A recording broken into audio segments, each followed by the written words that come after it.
art of just of just noticing yourself as a character.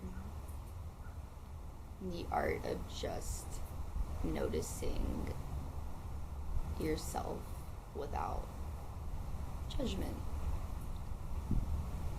without opinion, without any analyzing.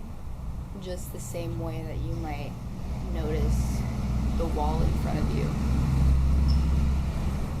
or hear a sound passing by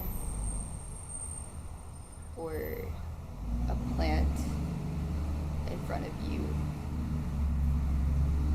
Just seeing, just pure,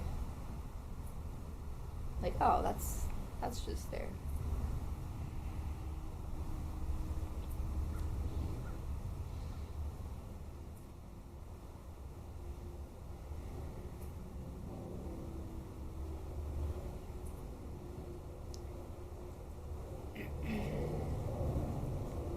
And having compassion and understanding for the human, for yourself as a character, as a person, as a collection of ideas, thoughts, opinions, experiences, and all these ideas you have of yourself, having compassion for that.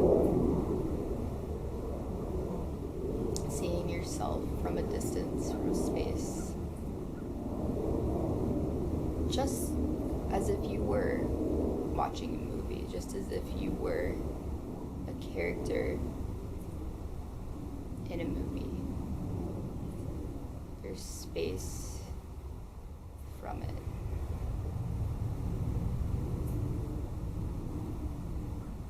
It's not personal anymore.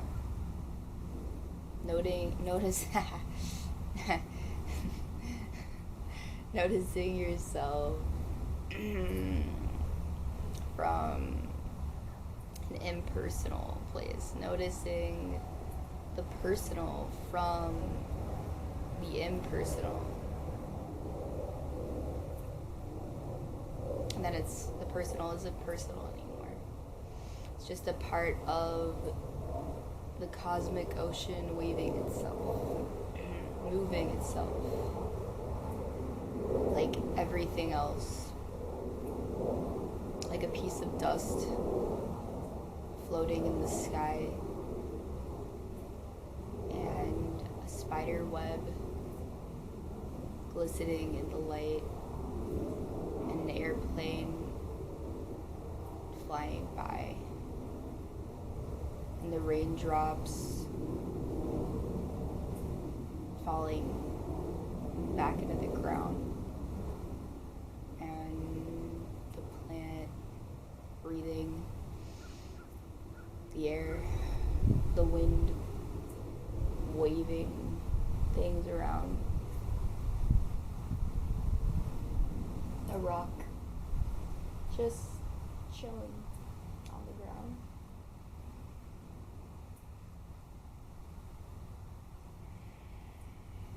You're just a part of that. You're just part of that. Part of the orchestra of life. That is just happening.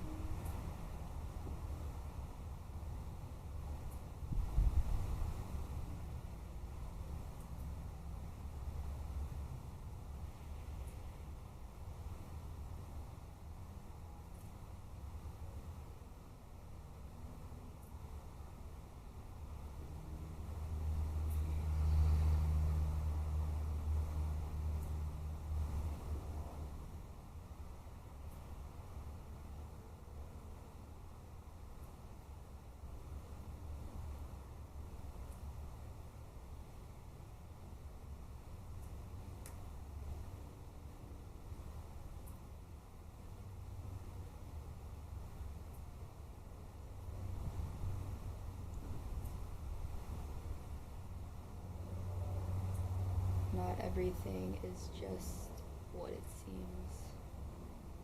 Not everything is just what it appears to be.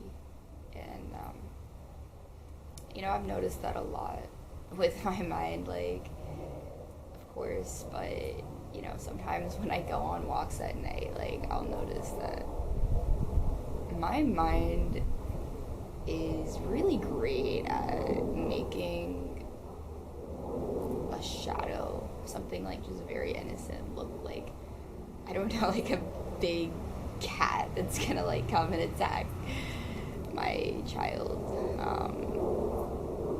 And well, my dog Coco, because I get kind of protective of her.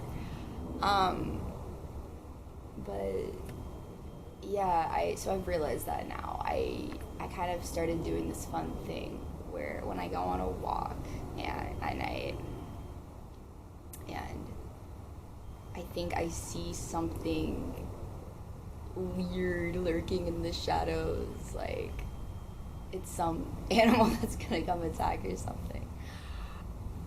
I kind of have realized now that my mind is just really good at creating that illusion, and so I kind of just have this fun game where if that happens, I walk up to it instead of turning away and going in the other direction. I decide that I want to walk up to it because I'm like, you know what?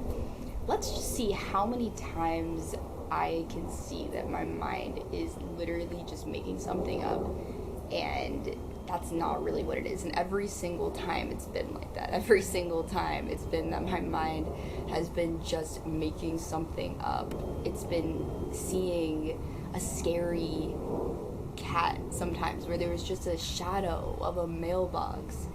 And so it's like, it's every single time it's been like that.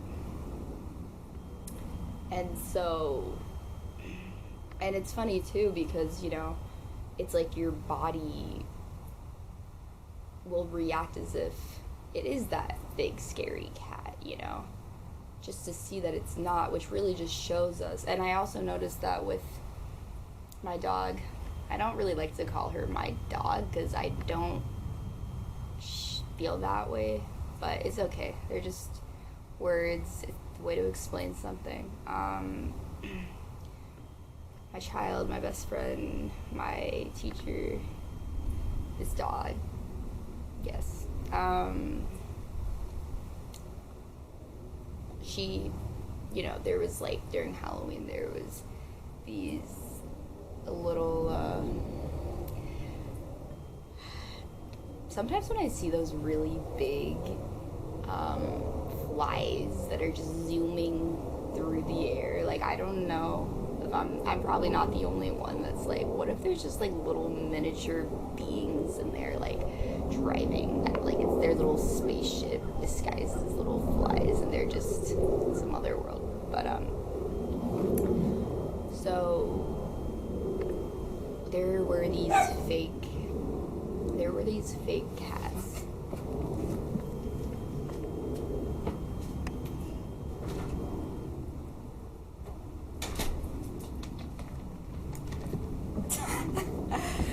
She knew I was talking about her, I guess. So there were these fake cats and that people had in their front yard, and she thought they were real, and like her body and her mind, like everything was reacting as if they were real even though they weren't. And so it was really showing me that that's the same thing we do with like scary thoughts. For instance, we react to them and our body reacts to them as if they're freaking real, right? Which makes us really think they are.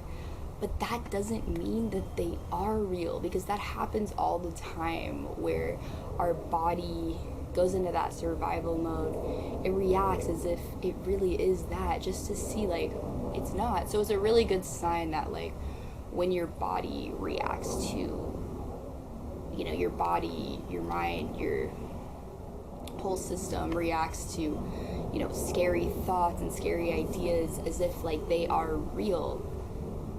It's just a good reminder that that's just what it does. That doesn't mean it's true though. That's just what happens.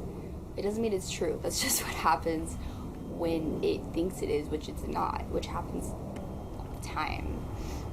So it's just a good sign to not just fight that fishing hook, you know, not just believe it instantaneously, but just like, wait a second, just because it's all reacting this way does not mean that it's actually real. We see scary things where there's nothing actually scary there, just like our mind turns a shadow into a big scary cat, and then we get close enough to it just to see that's not what it really is. And so with thoughts, for instance, like scary thoughts, we have to not turn away from them and walk in the other direction, push and pull, try to get away. We have to walk up to them, get close enough to see what they really are, which isn't scary at all. It's just pretending to be. And so that's kind of what that was, the message that was, you know, reminding me of, which is really powerful if you're into that.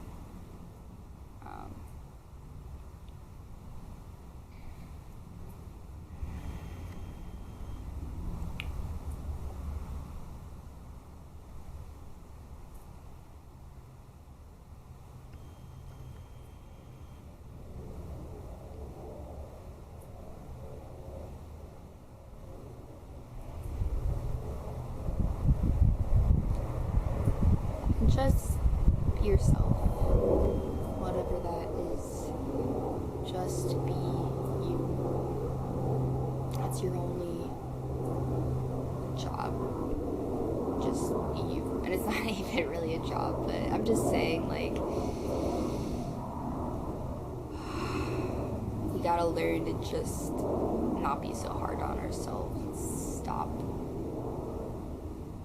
judging ourselves so much and just give ourselves a break and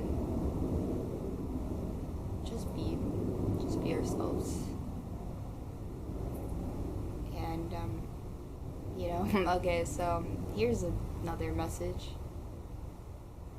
I don't know,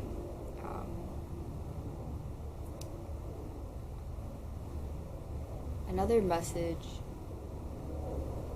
is, if you feel like you want to express yourself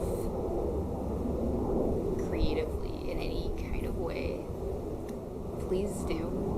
And okay, so I just kind of mean, like, whether that's singing or whether that's dancing or whether that's making art, writing, whatever. I don't know, there's so many different creative things, cooking, even playing like games or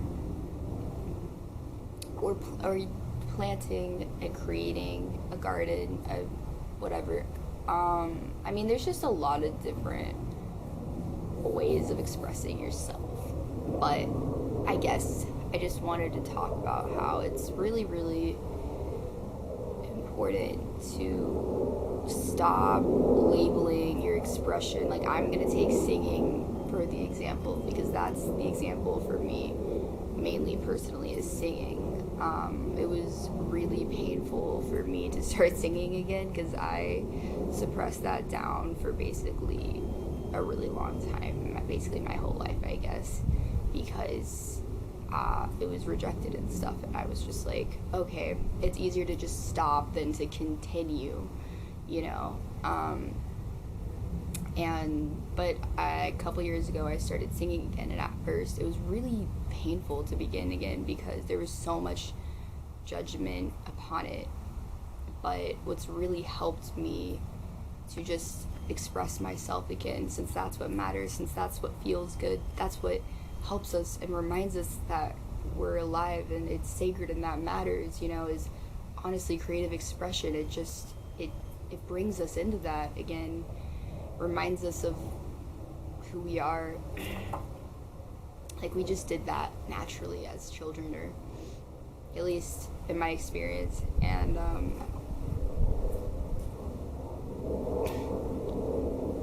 think there's a squirrel right above me. So So basically, what's really helpful is to stop trying to sound good and be good, and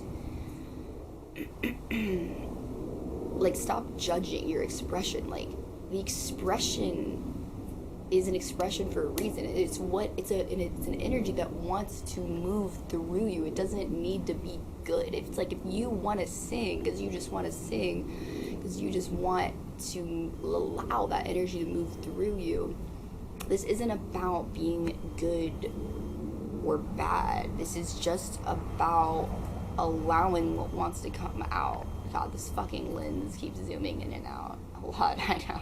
I don't know why that happens, but I'm gonna have to figure that out. But this is about allowing what wants to come out, and it's really important we get over that. We get over trying to be good, and we just fucking let ourselves sing if we want to sing, or dance if we want to dance. It's like, I feel like we just need more normalization with that, because, you know, we're all used to like contests and competitions, and it's all great and everything until it just gets to the point where like you feel like you can't even express yourself because it's not quote unquote good. It's like, to what standard? Like, who made up the rule of like what's even good? You know, it's like, it doesn't matter, especially when you're alone and by yourself. Just let yourself express yourself. Please just let what wants to move through you beyond judgment. Just what feels good. Like,